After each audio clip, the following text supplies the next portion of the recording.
My name is David Thomas. I am 36 years old and I was dead for 7 minutes.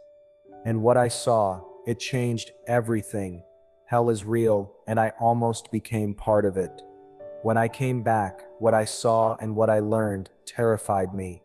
A warning from Jesus himself, a prophecy that shook me to my core, and today I have to share it with you. What Jesus showed me about the state of the church, the state of our faith, is nothing like what we expect. You see, I lived my life as a good Christian. I prayed, I went to church, I thought I was ready, but I was wrong, and most of us are wrong. For years, I believed that as long as I showed up on Sundays, prayed before meals, and tried to live a good life, I was safe. I thought being a Christian was enough. But Jesus made it clear, most of us are living in a false sense of security. 90% of Christians are not ready for his return. Now, I know what you're thinking. How could that be? How could Jesus say that about us? But after what I saw, what he showed me, it changed everything. And I'm here to warn you, to make you think, to make you question if you're truly prepared. I was living my life thinking everything was perfect. I had a solid job, a supportive family, and a faith I thought was strong. I believed I was doing everything right, but what Jesus revealed to me shattered that illusion. What I saw was nothing short of terrifying. I was comfortable, I'll admit it. Maybe you are too. We all go about our lives thinking we have more time, thinking there's always tomorrow to get right with God. But in that moment, everything changed. It was clear to me, and now it's clear to you. Time is running out. You see, it's easy to think we're ready, to think that we have it all together. But I learned in those 7 minutes that most of us are nowhere near ready for what's coming. And when Jesus returns, many will be caught off guard, just like I was. The truth is, I wasn't prepared. I thought I was, but when I died, I learned that my faith wasn't enough. And it's the same for most of us. We live like everything is fine, but we're not really ready. We go through the motions, but we don't fully understand what's at stake. And what's worse, I realized we're not alone in this. Most people, including those who call themselves Christians, are living in a spiritual slumber. We're ignoring the signs, pretending everything is fine, when in reality, we are dangerously unprepared. Do you really believe you're ready, or do you think you have more time to fix things? Because what I learned in those 7 minutes, you might not be ready for. Time is running out. I know that sounds dramatic, but trust me, it's not. In that moment, I realized that the truth isn't what we've been told. What we've been living is a lie. Jesus' return is closer than we think, and most of us are not ready. Now, this isn't just about me. This is about you too. When Jesus comes, will you be ready, or will you be caught off guard, just like I was? In those 7 minutes, I didn't just face death, I faced the truth. And today, I'm sharing that truth with you, not to scare you, but because you need to know what's coming. We all need to wake up. So let me ask you, do you think you're prepared? Are you ready for what is coming? Or is it all just a comfortable illusion? We'll get to the prophecy in just a moment. But first, let me take you back to the moment that changed everything for me. Before I died, my life seemed perfect. I had everything anyone could want, a steady job, a beautiful home, a loving family. I thought I was doing everything right. I prayed before meals, went to church on Sundays, tried to help others when I could. But I never truly questioned if I was prepared. I thought I was ready for whatever life threw at me, but the truth is, I was living in a spiritual bubble. As a Christian, I followed the rules. I was the kind of person who did what was expected of me. On the surface, I was the ideal believer. I helped with church activities, volunteered for community events, and gave my tithes regularly. I had faith, or at least, that's what I thought. But somewhere along the way, I became comfortable. I took my faith for granted.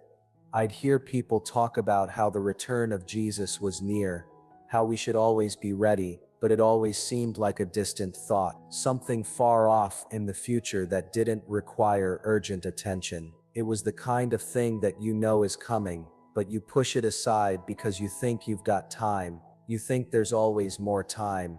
But time was slipping away faster than I realized. I remember feeling restless at times, like something wasn't quite right. I'd hear about disasters, wars, and signs of the times, but I convinced myself that I didn't need to worry. After all, I was doing the right things. I had my life together, at least, that's what I believed. It wasn't until that day, when everything changed, that I realized just how wrong I had been. My complacency had cost me more than I could have ever imagined. The accident that almost took my life was sudden, out of nowhere. One moment, I was driving home from work, listening to the radio, and the next, I was losing control of my car. I didn't have time to think, let alone prepare. One moment I was here, the next I was gone. And then, in that space, I was standing before something far greater than I could have ever understood. The moment I died, it was as if the world faded away. There were no sounds, no feelings, nothing at all except an overwhelming sense of silence. Then I was pulled forward, deeper into a space I couldn't comprehend, and I saw the light. It was unlike anything I had ever imagined, bright, pure, yet terrifying. Somehow, I knew that this light was where I was meant to go, but I couldn't quite reach it. It was as if something was holding me back, not physically, but spiritually. I didn't understand why, but I felt an incredible sense of dread in my chest.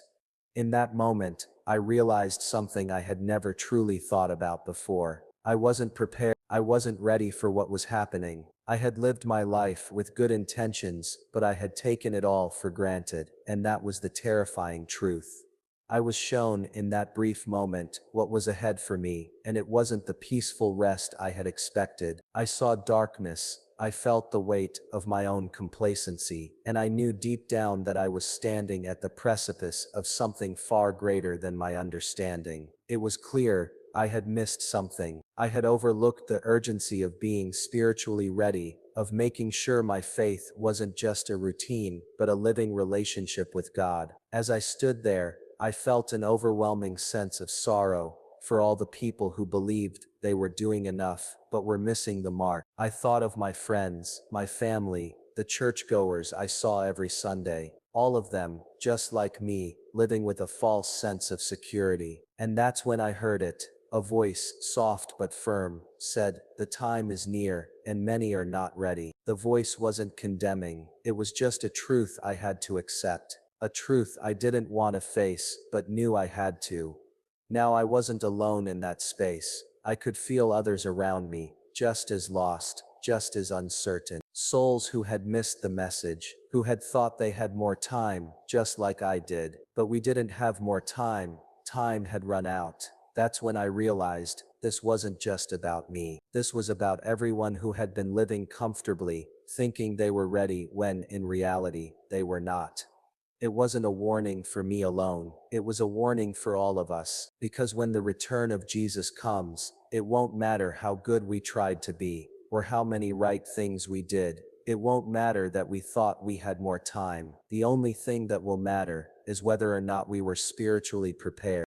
I've lived with that revelation ever since. The warning I received, it haunts me, but it also drives me. I know I can't ignore it, and neither should you. We cannot keep living in complacency, thinking that our faith is enough. We must be ready at all times, not just when it's convenient, or when we think we have more time. I never expected to die that day.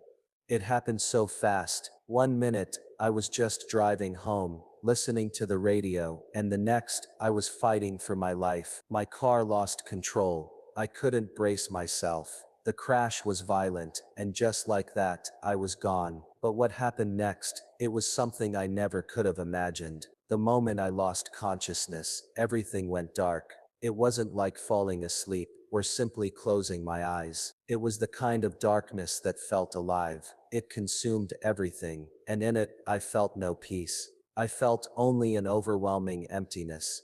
I had always been taught about heaven and hell, but I never thought I would experience either. And yet, there I was, caught somewhere between the two. I didn't know where I was at first. It wasn't like standing in a room or walking down a path. It was more like floating in a space that had no beginning or end. I couldn't see anything, but I could feel a presence, something far beyond me. I was aware of the light, far in the distance, pulling me toward it. It was a light so bright, so pure that I knew I was meant to reach it. But then something changed. As I got closer, I was stopped, not physically, but something inside me recoiled. It was like an invisible wall, pulling me back, dragging me downward. And then that's when I heard it. The first scream. It wasn't a scream I could hear with my ears. It was a scream I could feel, deep inside me, as if it were coming from my very soul. The sound was unbearable, raw, desperate, full of pain, regret, and sorrow. It shook me to my core. The closer I got to the light, the louder the screams became. And then I saw them, shadows, figures, their faces contorted in agony. These weren't just vague shapes, they were people, and I recognized them, but not from my life. No, these were the people who lived like I did, complacent, unaware of the consequences of their actions, living as if there would always be more time. They were souls trapped, caught between life and death. They were the ones who thought they were ready, who went through the motions of faith, but never truly understood the urgency. They were like me. I felt the ground beneath me, if you can even call it that, shift, and I was pulled lower, closer to the source of the screams. The air grew heavier, thicker. It wasn't air, it was the weight of despair. It pressed on me, choking me. The temperature dropped until it felt as though I was being frozen from the inside out. But there was no physical pain, no cuts, no bruises. This was something far worse, an emotional, spiritual suffocation. I felt it then, despair, a depth of hopelessness I could never have imagined. The souls around me were not just suffering, they were begging, clawing, desperate to be freed, but no one could hear them, no one could help them. They were trapped in a place of regret, a place that was suffocating me too. I realized I was part of this. I wasn't far from becoming one of them. The most terrifying part was the realization that I deserved to be there. My complacency, my inaction, my failure to truly seek God, this was my fate. This was what awaited me. I had lived a life where I had ignored the call, where I thought I had more time, where I believed I could be good enough with just the bare minimum. And now I was paying the price. The light, the one I had been drawn to, was still there, but it seemed impossibly far away. The closer I got, the further it seemed. It was like a cruel joke, always within reach, but never close enough to touch. The despair was more suffocating than any physical torment I could imagine. And then I heard the voice again, not like a person speaking, but like a presence that filled my entire being. It wasn't angry, it was calm, almost mournful. "You thought you had time, David," the voice said, "but time has run out." And I understood in that instant. The light I had wanted to reach was not just a place of peace, it was the divine presence of God, and I had been unworthy to reach it. I was being dragged down, closer to where those lost souls were, closer to a fate I had been too complacent to avoid. My heart raced. I wanted to scream, but no sound came out. I wanted to fight back, to run toward the light, but I couldn't. My spiritual negligence, my lack of urgency, this was my punishment. The more I struggled, the more I sank. Suddenly, I felt a pull, a force that wasn't from me. It wasn't my own will. I was being lifted, not by my own strength, but by something far more powerful. The light grew brighter, and the screams grew quieter. I felt myself being pulled away from the darkness, away from the cold, suffocating despair. And as I began to rise, I heard one final word, soft but clear: repent. Just like that, everything went black. When I woke up, I was back. The familiar sounds of life, the rush of people, the buzz of the world around me, it all hit me like a wave. But it didn't feel the same. It felt distant, unreal. The life I had been living seemed far removed, like I had been living in a dream, a shadow of what was really important. And that's when I knew everything had changed. I couldn't believe what had happened. I kept asking myself, Was it real or was I just having a bad dream? But deep inside me, I knew it was more than that. The experience I had, the despair I felt, the hopelessness that almost swallowed me whole, it wasn't something my mind could just make up. It was real. And there, lying in that hospital bed, I had a moment of clarity, a moment where the weight of my soul's journey settled on me. I knew that I had been given a second chance, but it wasn't a free pass. It wasn't a chance to go back to the same old complacent life I had lived before. No, this was a wake-up call, a divine intervention.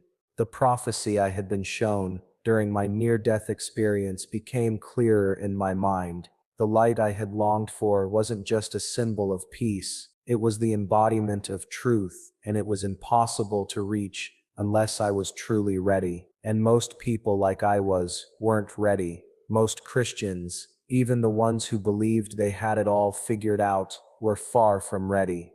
The voice had told me to repent. It wasn't a harsh command, it was a plea, a final chance to turn things around. And I understood now that it wasn't about the outward acts of religion, it wasn't about ticking boxes, it was about the heart, the urgency in how we live, and the depth of our relationship with God. I realized then that the light I saw, the divine presence, wasn't just a place you reached at the end of your life, it was a state of being, a state of spiritual preparedness. You didn't just reach it by doing good things. You reached it by living with purpose, with intention, with the understanding that every moment matters. And I had spent so much of my life waiting for the right time, convincing myself I had more time. I began to think of all the people I knew, the people I had grown up with, good people, people who believed in God, people who went to church, who prayed, who tried to live good lives, but they were like I was, they were caught in a cycle of complacency. They weren't ready for the return of Christ. They weren't living with the kind of urgency that the Bible warned us to live with. Then as I lay in that bed, I felt a surge of conviction flood over me. It wasn't just a desire to change for myself. It was a need to warn others. I couldn't keep this to myself. How could I live with the knowledge that I had been shown the truth, but keep it locked inside me, afraid to speak it out? It wasn't just for me to know, it was for everyone to hear. The world was asleep. The church was asleep. I had been asleep, and I could feel the urgency in my spirit. The time was now. The voice had said, repent. But more than that, the voice had told me, live like you know I'm coming.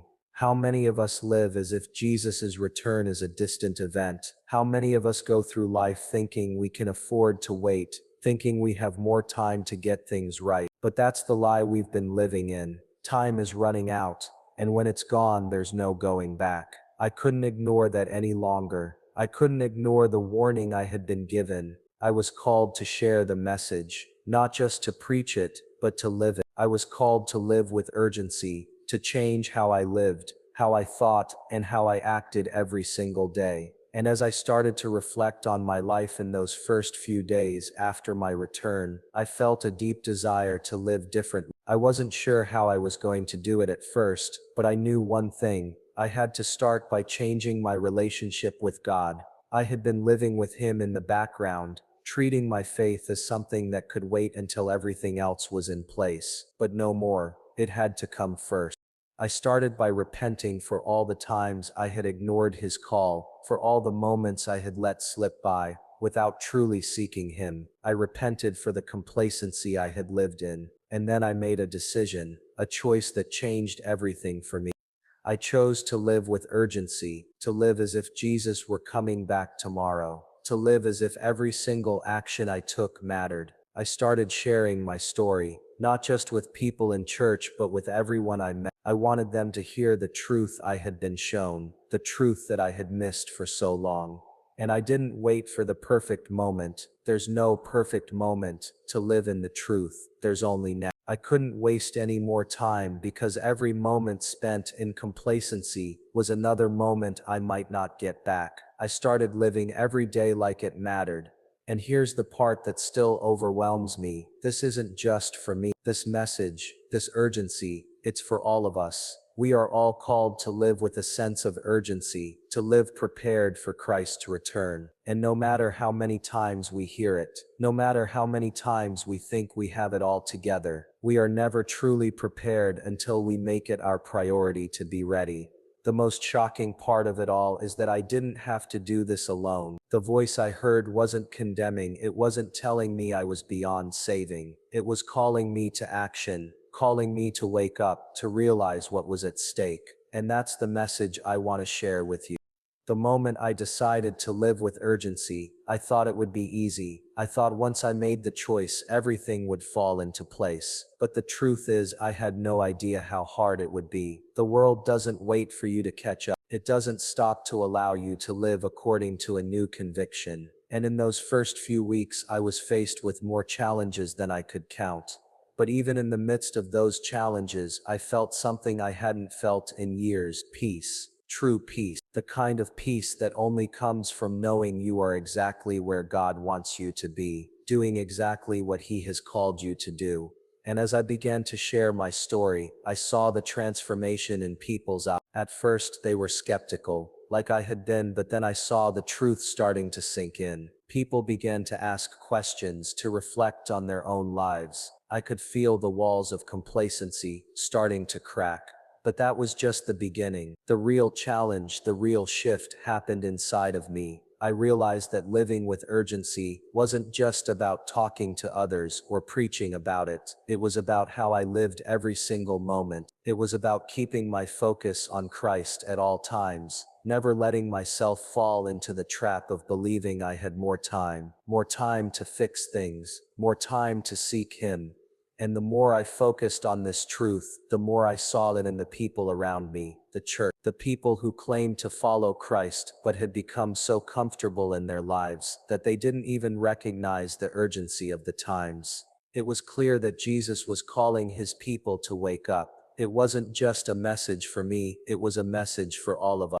Even now, as I share this with you, I can't shake the feeling that I'm still being called to do more. I don't want anyone to live like I did, in the false comfort of thinking that tomorrow would be the day to make things right. Because what I experienced, what I saw, the consequences of living in complacency, was real. It was terrifying, and it wasn't something I could change after the fact. Right now, I am telling you this, not to scare you but to wake you up, to urge you to take a moment, right here, right now, and ask yourself, are you truly ready for Jesus' return? Are you living each day like you know He is coming back?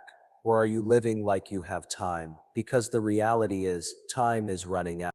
When I had my near-death experience, I saw that clearly. Jesus' return is imminent. No one knows when, but we do know it's coming. The question is, will you be ready when it happens? Will you have lived a life of urgency, seeking Christ, repenting for your complacency? Or will you, like I was, be caught off guard wishing you had done more?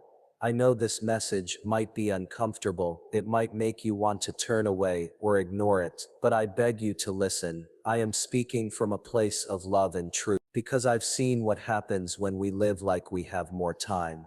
I've felt the weight of missed opportunities, of wasted moments, and I don't want you to have to feel that same regret when the time comes. You don't have to live with the fear of being unprepared. There is hope and there is grace. Jesus is offering you the chance to be ready, to live with purpose, to live with urgency, but you have to make the choice. You have to stop waiting for a perfect moment, because that moment is now. Imagine for a moment, if we all lived like this, if we all lived with the knowledge that time is running out, that Jesus is coming soon. Imagine the impact we could have. Imagine the lives we could change, the souls we could bring to Christ. The urgency I felt in that space, when I almost lost everything, is the same urgency I want you to feel right now. So I ask you again, are you ready? Are you living with urgency, or are you waiting for tomorrow? The choice is yours. The time to act is now. And I pray that when Jesus returns, He finds you ready, not just with the outward signs of faith, but with a heart that is fully prepared to meet Him. I know that I can't change the past, but I can change today, and so can you. You have the power to choose right now. Don't waste it. Live like you know He's coming. I thought I had time, I thought my faith was enough. But what if we've all been wrong? What if, just like I did, we've been living in a false sense of security? You see, I didn't realize how unprepared I truly was until it was almost too late. And now I can't shake the feeling that most of us are walking the same path, pretending we're ready for something we've never truly prepared for. Let me ask you, do you believe you're ready, or are you just hoping you'll be ready? I want to know what you think. Leave your answer in the comments. Let's have this conversation. The truth is, we don't have much time. Just like David Thomas, many of us think we're prepared for what's to come, but are we truly ready? Curious about others who have returned from the edge of death with life-changing revelations. Watch more NDE stories that reveal shocking truths about life, death, and what comes after. These powerful stories will make you rethink everything you thought you knew. Don't miss what's next. Our upcoming video dives even deeper into the profound lessons learned from near-death experiences. Share your story to inspire others and become part of this life-changing journey. I hope you're as prepared as David Thomas was, but if you're not, it's not too late.